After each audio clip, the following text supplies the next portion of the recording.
Audio Jungle.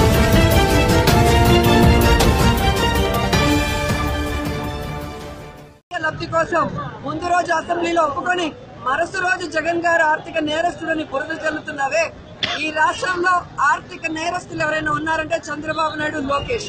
ఈరోజు వారి యొక్క అవినీతికి, అరాచకాలకి బీజేపీ, జనసేననే భయపడి పారిపోయింది. ప్రజలు కూడా బుద్ధి చెప్పే సమయం కోసం ఎదురు చూస్తున్నారు. కాబట్టి తెలుగుదేశం పార్టీ ఇంకా ఎన్ని జిమ్మిక్కులు చేసినా, ఎన్ని మీడియాలో వాళ్ళకు అనుకూలంగా ప్రచారం చేసుకున్నా, ఈ 5 ఏళ్ల కాలంలో ప్రజల హక్కుల కోసం పోరాడిన, ప్రజా కోసం ప్రత్యేక హోదా కోసం పోరాడిన జగన్మోహన్ రెడ్డి గారికి అండగా ఉంటారు.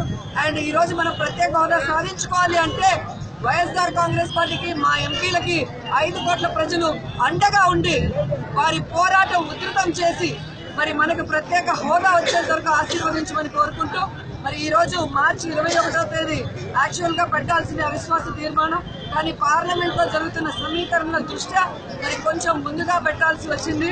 అయినా కూడా ఈ రోజు అన్ని పార్టీలు కూడా మనకు మద్దతిస్తున్నాయి. మరి ఈ రోజు కూడా రాష్ట్ర వ్యాప్తంగా ప్రతి ఏంటండి వీడియో నచ్చిందా? అయితే ఓ లైక్ వేసుకోండి, లేదంటే ఓ కామెంట్ చేయండి. ఎప్పటికప్పుడు మా వీడియోస్ చూడాలంటే సబ్స్క్రైబ్ చేసుకోండి.